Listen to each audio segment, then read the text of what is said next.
नमस्कार, मेरा नाम वेदांत सुरे। मैं जेएनयू परभणी का छात्र हूँ और आज वोकल फॉर लोकल इस प्रोग्राम के अंतर्गत मैं एक छोटे व्यवसायिक से कुछ प्रश्न पूछने जा रहा हूँ।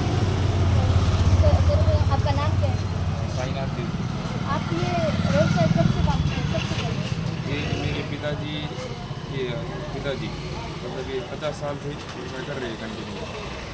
आपको इस चीज़ों को बनाने के लिए कच्चा माल कहाँ से आता है? ये हम जंगल से प्रोवाइड करते हैं। जंगल से नांदेड़ में आता है, वहाँ से होलसेल लेके वहाँ पे शिफ्ट करते हैं। इसको बनाने के लिए आपको कहाँ होता है? इसका एक बासा 150 रुपये में आता है। तो उसकी बारीक बारीक छोटे छोटे कमटा करके हम रोटी बनाते हैं, तो हम मराठी में दुर्टी बोलते हैं।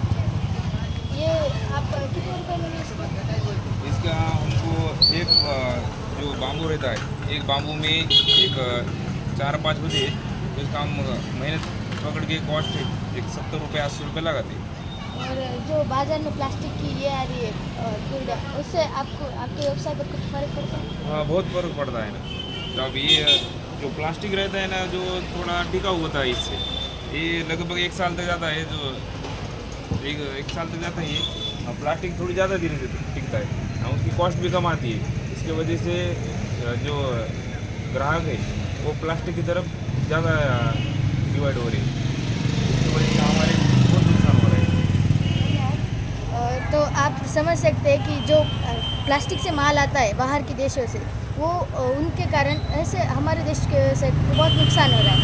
और अगर हम खुद से ही अपने ही देश के व्यवसायियों से ये सामान खरीदें तो उनका भी फ़ायदा होगा और जो देश का पैसा है वो देश के अंदर ही रहेगा। तो इसी